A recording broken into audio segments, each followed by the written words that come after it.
Assalamualaikum warahmatullahi wabarakatuh. Ketemu lagi kita di channel Oke Aqua.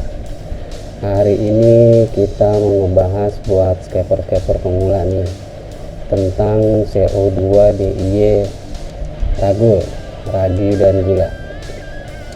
Jadi banyak yang bertanya-tanya gimana cara membuat CO2 DIY ragul, ragi dan gula.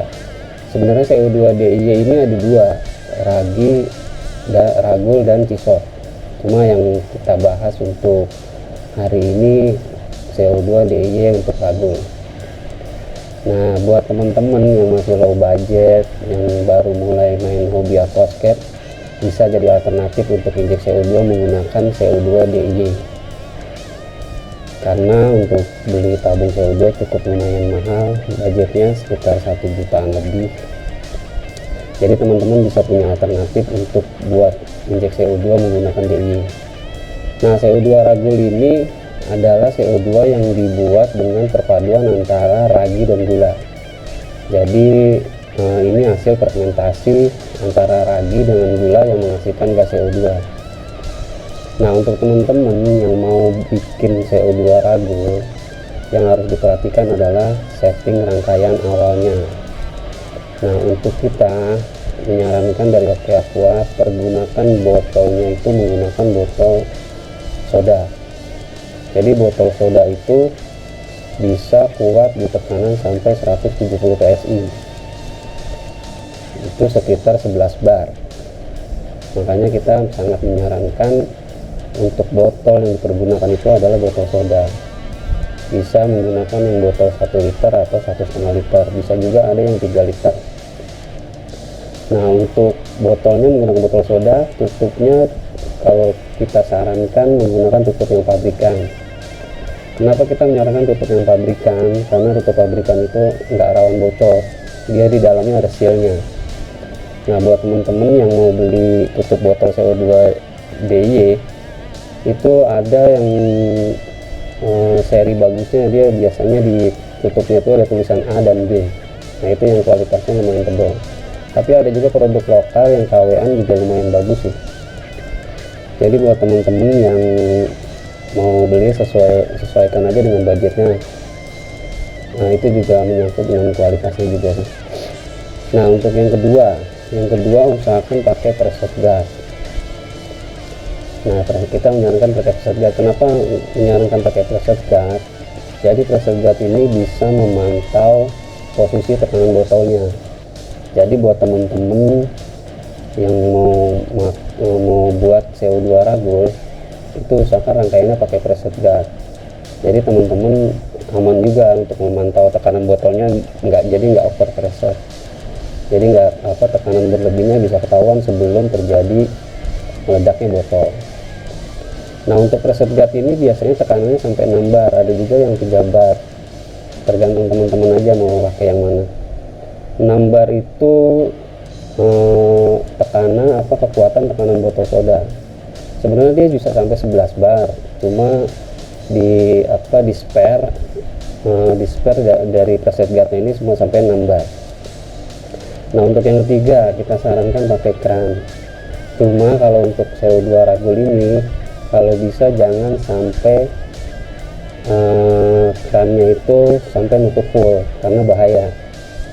Jadi ragul ini fermentasi antara gula dan ragi yang terus menerus dia akan menghasilkan gas CO2. Kalau kerannya tertutup, nah itu tekanan di botolnya akan berlebih dan akan menyebabkan biasanya meledak botolnya. Makanya kita sarankan pakai preset gas agar bisa dipantau. Jadi buat teman-teman yang main ragul, jangan sampai kerannya ditutup full, itu sangat bahaya. Beda dengan cisor. Kalau cisor nggak masalah ditutup full, malah kalau cisor harus menggunakan keran yang bisa nutup full. Kalau ragul sebaliknya. Nah, setelah keran, kita sarankan untuk memakai yang namanya bubble counter.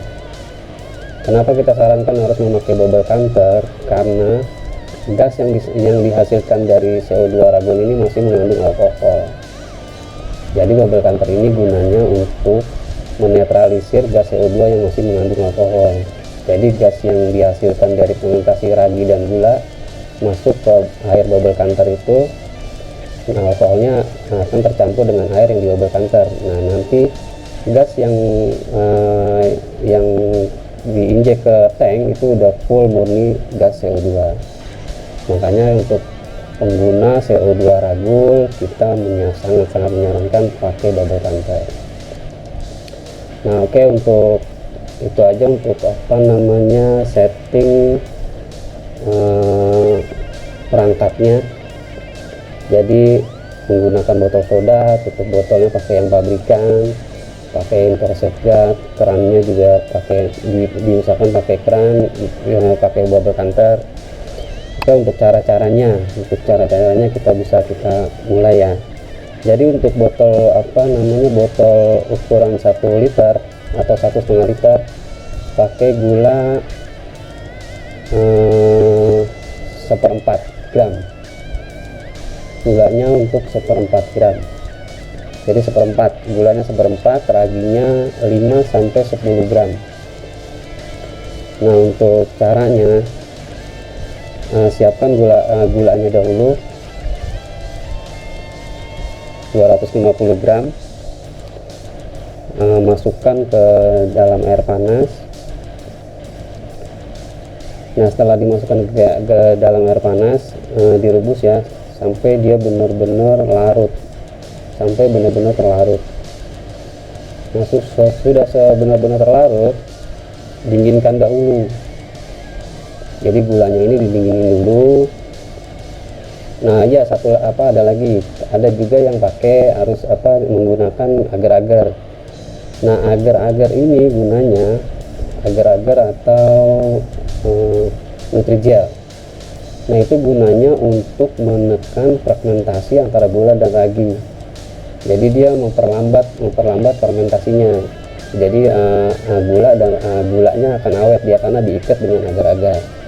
Nah, jika mau menggunakan agar-agar atau Nutrijel, direbus berbarengan dengan gulanya. Nah, setelah direbus, dinginkan dahulu gulanya, posisi dingin. Sudah posisi dingin baru masukkan ke dalam botol. Nah, setelah dimasukkan ke dalam botol, itu didiamkan dahulu sekitar 6-8 jam. Jadi biar posisi agar-agarnya mengikat dengan gulanya. Nah, setelah itu baru kita masukkan raginya. Nah, gimana cara meracik raginya? Jadi raginya ini wajib menggunakan air hangat. Jadi dipakai air hangat. Pakai raginya sekitar 5-10 gram aja. Terserah teman-teman mau pakai 5, 7 gram atau 8 gram. Maksimal 10 gram. Untuk takaran gula 250 gram. Nah, setelah itu diaduk hingga rata. Harus diingat teman-teman, untuk airnya menggunakan air hangat. Nah, setelah diaduk sampai rata, masukkan ke dalam botolnya.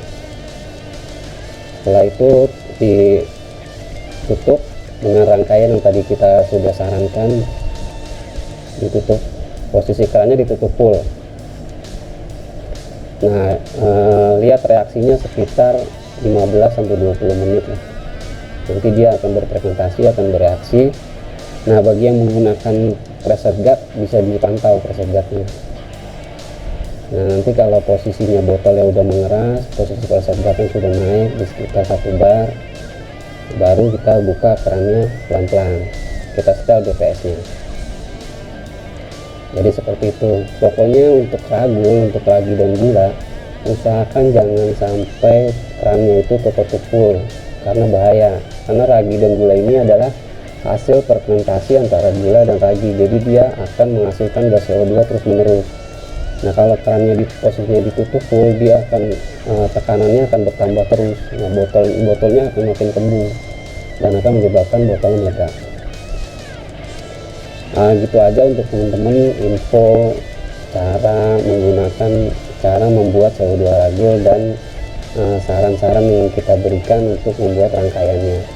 Jadi buat teman-teman yang mau menggunakan CO2D yang DIY yang masih low budget, bisa juga jadi alternatif untuk indeks CO2-nya. Nah, perlu diingat juga teman-teman untuk membuat CO2 di Ragul ini yang harus pertama kita sarankan itu adalah buat rangkaiannya recommended benar-benar, jadi menggunakan botol yang benar-benar tahan akan tekanan, menggunakan tutup botol pabrikan, menggunakan pressure guard, dan menggunakan keran. Itu aja saran yang bisa kita berikan buat teman-teman bisa menggunakan CO2 DIY ini dengan hati-hati. Oke, itu aja yang bisa kita share untuk CO2 sekilas tentang CO2 Rabul ini. Semoga bermanfaat buat teman-teman skater di Indonesia yang baru memulai hobi aquascape. Semoga ini bermanfaat buat teman-teman. Bantu juga channel kita jika teman-teman merasa konten ini bermanfaat, untuk subscribe, like, dan komen jika ada pertanyaan yang ingin ditanyakan. Saya akhiri, wabillahi taufiq wal hidayah. Wassalamualaikum warahmatullahi wabarakatuh.